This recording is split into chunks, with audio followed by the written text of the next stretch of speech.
Hi friends, ಕ್ಯಾಟ್ರಿನ್ ಸ್ಟೈಲಲ್ಲಿ mushroom biryani ಹೇಗೆ ಮಾಡೋದು ನೋಡೋಣ ಬನ್ನಿ. ಮಶ್ರೂಮ್ನ ಈ ರೀತಿ ಕಟ್ ಮಾಡಿ ವಾಶ್ ಮಾಡ್ಕೋಬೇಕು. ಬಿರಿಯಾನಿಗೆ ನಾವು ಜೀರಾ ರೈಸ್ನ ತೊಗೊಂಡಿದ್ದೀವಿ, ಅದನ್ನು ನೆನೆಸಿ ಇಟ್ಕೋಬೇಕು. ಇದು ಬೇಕಾಗಿರೋ ಇಂಗ್ರೀಡಿಯೆಂಟ್ಸು: ಶುಂಠಿ ಬೆಳ್ಳುಳ್ಳಿ ಪೇಸ್ಟು, ಹಸಿಮೆಣಸಿಕಾಯಿ ಪೇಸ್ಟು, ಈರುಳ್ಳಿ, ಟೊಮ್ಯಾಟೊ, ಸ್ಪೈಸಸ್ಸು, ಬಟಾಣಿ, ಗೋಡಂಬಿ. ಮೈನ್ ಇಂಗ್ರೀಡಿಯೆಂಟ್ ಚಕ್ಕೆ ಸೊಪ್ಪು ಫ್ರೆಂಡ್ಸ್. ಇದನ್ನ ಹಾಕೋದ್ರೆ ತುಂಬ ಟೇಸ್ಟಿಯಾಗಿ ಬರುತ್ತೆ ಬಿರಿಯಾನಿ. ಈ ಸೊಪ್ಪು, ಪುದೀನ, ತೆಂಗಿನಕಾಯಿ, ಸ್ವಲ್ಪ ಅರಿಶಿನ ಹಾಕಿ ಗ್ರೈಂಡ್ ಮಾಡ್ಕೋಬೇಕು.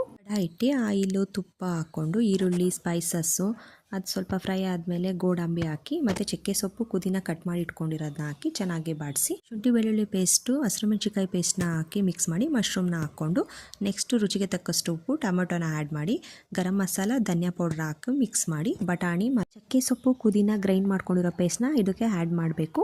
ನಾವು ನೀರು ಇದಕ್ಕೆ ಸ್ವಲ್ಪ ಕಡಿಮೆ ಹಾಕೋಬೇಕು, ಮಶ್ರೂಮ್ ಬಿರಿಯಾನಿ ಆಗಿರೋದ್ರಿಂದ ಮತ್ತು ಜೀರಾ ರೈಸ್ನ ಹಾಕ್ತಾ ಇರೋದ್ರಿಂದ ನೀರನ್ನ ಸ್ವಲ್ಪ ಕಡಿಮೆ ಹಾಕೋಬೇಕು ಫ್ರೆಂಡ್ಸ್. ಇವಾಗ ಅಕ್ಕಿನ ಆ್ಯಡ್ ಮಾಡಿ ತುಪ್ಪನ ಹಾಕಿ ದಮ್ ಕಟ್ಟಿದ್ರೆ ಮಶ್ರೂಮ್ ಬಿರಿಯಾನಿ ರೆಡಿ ಆಯಿತು ಫ್ರೆಂಡ್ಸ್.